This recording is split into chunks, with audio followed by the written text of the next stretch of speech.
How has your exploration of adult themes changed the way you think about games? What have you learned from Tabletopless that you think could apply at any table? Are such themes better left isolated?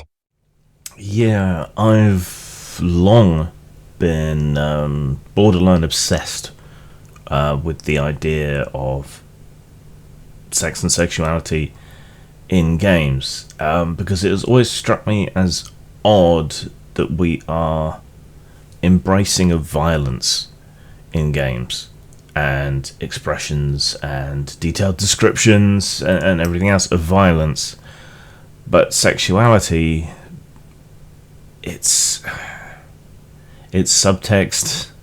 It expresses itself perhaps in art, the classic chainmail bikini and so on, and it's a big part of people's power fantasies to be beautiful or alluring or sexually potent or whatever else, but we so rarely deal with it explicitly, and that's always struck me as odd and weird, because sex motivates so much of what we do in real life, the fashions we choose, the subcultures we go to, the people we swipe on on apps and so on. It's omnipresent in advertising.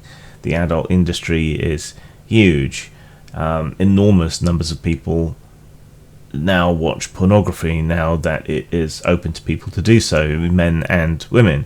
And sex motivates so much of everything, and marriage and reproduction, or non-marriage and reproduction, are so important in the past, with bastard offspring of princes and kings and prima nocta, and sex is such a big important thing that we barely touch on in games. Having people to inherit your wealth as an adventurer, or your items or whatever else, that should be more of a thing, I think. So it's always struck me as odd that it's missing, and I've always... It's part of everything I do, I think, in that it's there in the background. What role does sex play here, even if it's not explicitly in the text? So it has... Tabletopless and exploring these topics has confirmed in my head that this is something worth exploring. This is something that not many other people explore, or clumsily explore, but that is worth doing, I think. Tabletopless specifically, it's taught me that a lot of people who claim to be anti-censorship aren't actually anti-censorship. Everyone has limits, and some people are far more comfortable with their right to free expression when it comes to far right or far left politics, but not so much when it comes to sexual expression, artistic expression. I've learned that not all trans or non-binary people are insufferable assholes. That's mostly just the activists.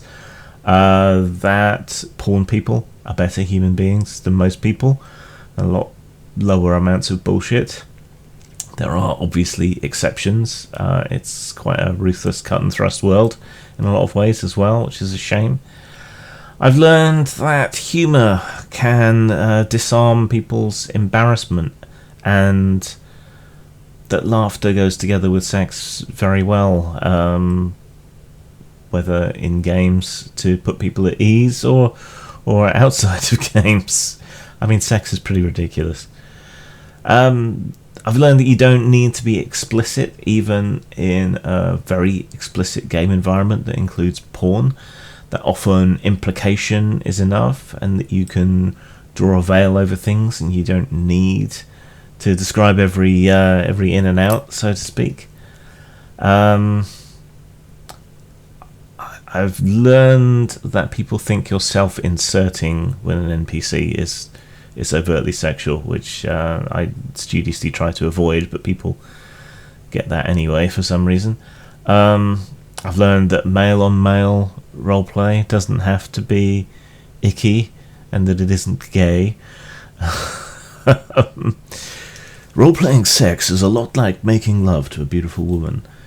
Put everyone at ease, keep your sense of humour, and describe just as much as you need to get your point across. Vampire should always have been a sexier game when they wrote vampires as being kind of sexless. I think they missed a trick, so we've tossed that out the window. And many Slavic myths, particularly ones around the Dampier, are more overtly sexual. I mean, Dracula was a rape allegory, so, you know, it seems strange to have avoided it, to have been coy somewhat around that. That it fits very well in Cyberpunk, where sex is certainly omnipresent in the computer game. And I think sex and sexuality in that context is a defiant human act against the mechanization of the self, so to speak, if you want to get philosophical. Basically, sex should be as present in games as it is in real life, flavoured to the game and its circumstances. It's an important thing, and I think more mature media that presents sexuality in fantasy or fantastical history, whether it be Spartacus or Game of Thrones, I think that's helping the relative maturity of modern fantasy and science fiction and how it tackles sex and sexuality. I think is helping. One last thing I've also learned is that straight sexuality gets less of a pass than queer sexuality when it comes to censorship and so on, because being able to claim a marginalised status is a good stick to beat the would-be censor over the head with. You find people who are a lot more tolerant or fearful of queer expressions of sexuality in gaming, whereas they feel much more empowered to censor heterosexual expressions of sexuality. And often the people in favour of one will be in favour of censoring the other, which is rather disappointing, and a double standard that I don't much care for.